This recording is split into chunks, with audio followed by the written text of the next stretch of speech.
రాష్ట్రంలో సూపర్ 6 పథకాలను విజయవంతంగా అమలు చేయడంపై వినుకొండ పట్టణంలో శివశక్తి లీల మరియు అంజన్ ఫౌండేషన్ ఆధ్వర్యంలో సూపర్ 6 సూపర్ హిట్ అంటూ బుధవారం సంఘీభావ ర్యాలీ నిర్వహించారు. పట్టణంలోని నర్సారావుపేట రోడ్డు సాయిబాబా గుడి వద్ద నుండి ప్రారంభమైన సూపర్ 6 సూపర్ హిట్ ర్యాలీకి రాష్ట్ర విద్యుత్ శాఖ మంత్రి గొట్టిపాటి రవికుమార్, ప్రభుత్వ చీఫ్ విప్ జీవి ఆంజనేయులు, రాష్ట్ర మహిళా commission chairperson Rayapati Sailaja, Shivashakti foundation chairman Bonagandla Leelavathi పాల్గొని ర్యాలీని ప్రారంభించారు. నర్సరావుపేట రోడ్డు గంగినేని కళ్యాణ మండపం వరకు సాగిన ర్యాలీలో మహిళలు వేలాదిగా పాల్గొని సీఎం చంద్రబాబుకి మద్దతుగా నినాదాలు చేశారు. ర్యాలీలో కూటమి నాయకులు పాల్గొన్నారు. ఈరోజు జిల్లాని అభివృద్ధి పదంలో నడిపిస్తూ అన్ని జిల్లాల్లో కంటే పల్నాడు జిల్లాని అన్ని రంగాల్లో ముందుంచుతూ రాష్ట్ర వ్యాప్తంగా కరెంటు సమస్యలు ఎక్కడికెక్కడ పరిష్కారం చేస్తూ ఈరోజు స్పీడ్ గా దూకుడుగా అభివృద్ధిలో అన్ని రంగాల్లో ముందున్నటువంటి మన ఇన్ఛార్జి మంత్రి గారు గొట్టిపాటి రవికుమార్ గారికి ఒకసారి గట్టిగా చప్పట్లు కొట్టి ఆహ్వానం పలకాలని కోరుతున్నా. మరి ఈ రోజు విశిష్ట అతిథి, గతంలో అమరావతి రాజధాని మహిళలకు కొండంత అండగా నిలబడి అమరావతి రాజధాని కోసం పోరాడినటువంటి వీర మహిళ, అలాగే అనేక సేవా కార్యక్రమాల్లో వాళ్ళు సేవలు అందించినటువంటి రాయపాటి శైలజ గారు ఈ రోజు రాష్ట్ర మహిళా చైర్పర్సన్ గా వారు ఈ కార్యక్రమానికి వచ్చినందుకు వారికి హృదయపూర్వక అభినందనలు, ధన్యవాదాలు తెలియజేస్తున్నా. మరి ఒక మహిళా కమిషన్ చైర్పర్సన్ గా తప్పనిసరిగా మహిళల సమస్యల పట్ల వారు కొండంత అండగా ఉంటారు. ఈ రాష్ట్రంలో ఎక్కడ కూడా మహిళల పట్ల దౌర్జన్యాలు గాని అరాచకాలు గాని జరగకుండా శైలజ గారు బాధ్యత తీసుకుంటారని, చంద్రబాబు గారి ఆశయాల్ని, ప్రభుత్వ ఆశయాల్ని ముందుకు తీసుకెళ్తారని నేను ఆశాభావం వ్యక్తం చేస్తున్నా. అలాగే జిల్లా పార్టీ అధ్యక్షులు పల్నాడు జిల్లాని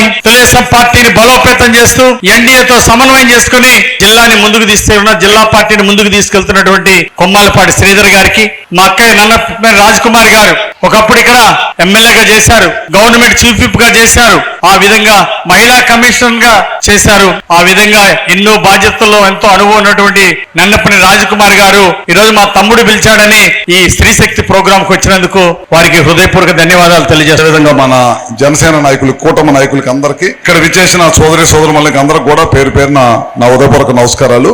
మనం అధికారంలోకి వచ్చి సంవత్సరం 4 నెలలు అయింది. ప్రభుత్వం అధికారంలోకి వచ్చే ముందు అపోజిషన్ లో ఉన్నప్పుడు మేము ఈ పథకాలన్నీ కూడా చేస్తామని చెప్పి ముఖ్యమంత్రి గారు చెప్పారు. చెప్పేటప్పుడు మేము కూడా అనుమానపడ్డాం. ఇన్ని పథకాలు చెబుతున్నాం, ఒక పక్కన చూస్తే జగన్మోహన్ రెడ్డి పరిపాలనలో చాలా పెద్ద ఎత్తున అప్పులు చేశాడు, వ్యవస్థనంతా కూడా సర్వనాశనం చేశాడు, ఇవ్వగలుగుతామా లేదా అంటే ముఖ్యమంత్రి గారు ఇప్పుడు చంద్రబాబు నాయుడు గారు మీరు వెళ్ళి ధైర్యంగా చెప్పండి, తప్పకుండా మనం ఇచ్చిన మాట ప్రకారం సంవత్సరం లోపల ఈ పథకాలన్నీ కూడా ప్రజలకు అందిస్తామని చెప్పడం జరిగింది. అదేవిధంగా ఇవాళ సంవత్సరం 3 నెలలు 4 నెలల్లోనే ఇవాళ చాలా పెద్ద ఎత్తున ఈ సంక్షేమ కార్యక్రమాలు అన్ని కూడా చేస్తా ఉన్నాం. ఒక పెన్షన్ అయితే చూడండి మీరు, పెన్షన్ దాదాపు 63 లక్షల మందికి పెన్షన్ ఇస్తున్నాం. మనం 30,000 కోట్లు 33,000 కోట్ల రూపాయలు ఖర్చు పెడుతున్నాం ఒక్క పెన్షన్ లోనే. నాకు తెలిసి భారతదేశంలో ఏ రాష్ట్ర ప్రభుత్వం కూడా మనం ఖర్చు పెట్టినంత డబ్బుని పెన్షన్ లో ఖర్చు పెట్టే ప్రభుత్వమే లేదు, మనం తప్పగా.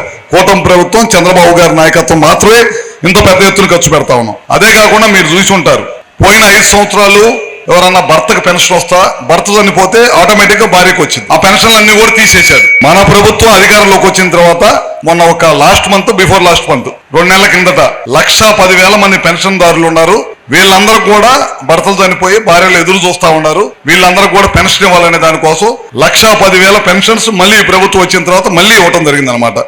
ఒక్క పెన్షన్స్ పైనే ఇంత పెద్ద ఎత్తున ఈ ప్రభుత్వం ఖర్చు పెడుతుంది. అదే విధంగా ఇందాక చాలా ఆ 1,500 గాని ఆ 2,000 గాని దాని విలువ మనందరికీ తెలుసు, అవునా?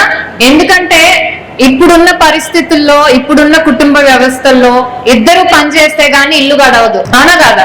ఇద్దరు చేయాల్సింది. ఆడవాళ్ళు ఇంటి పని చూసుకొని, పిల్లల బాధ్యత చూసుకొని మళ్ళీ బయటికి రావాలి. బయటకు వచ్చినప్పుడు మళ్ళీ ఒక అధిక ఖర్చు పెట్టుకొని బస్సు ప్రయాణం గాని ఇవన్నీ చేయాలని మనకు భారం, తెలియకుండానే ఈ భారం ఉంటది.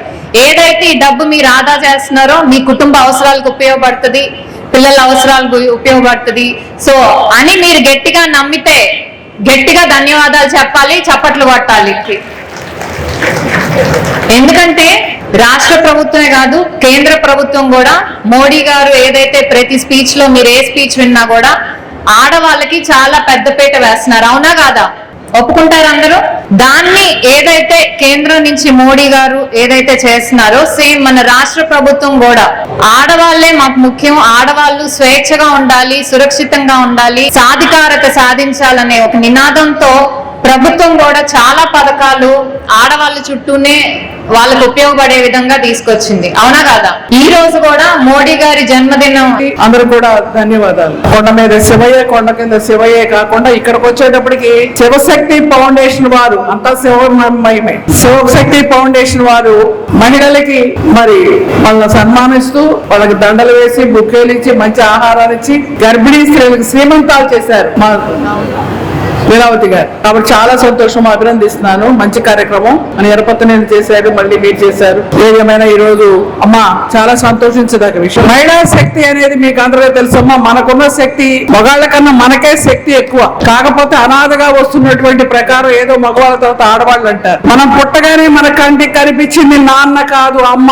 మనం పుట్టగానే మనకు ఆకలి అయితే ఉంగా అని ఏడుస్తుంటే పాలిచ్చింది తండ్రి కాదు తల్లి.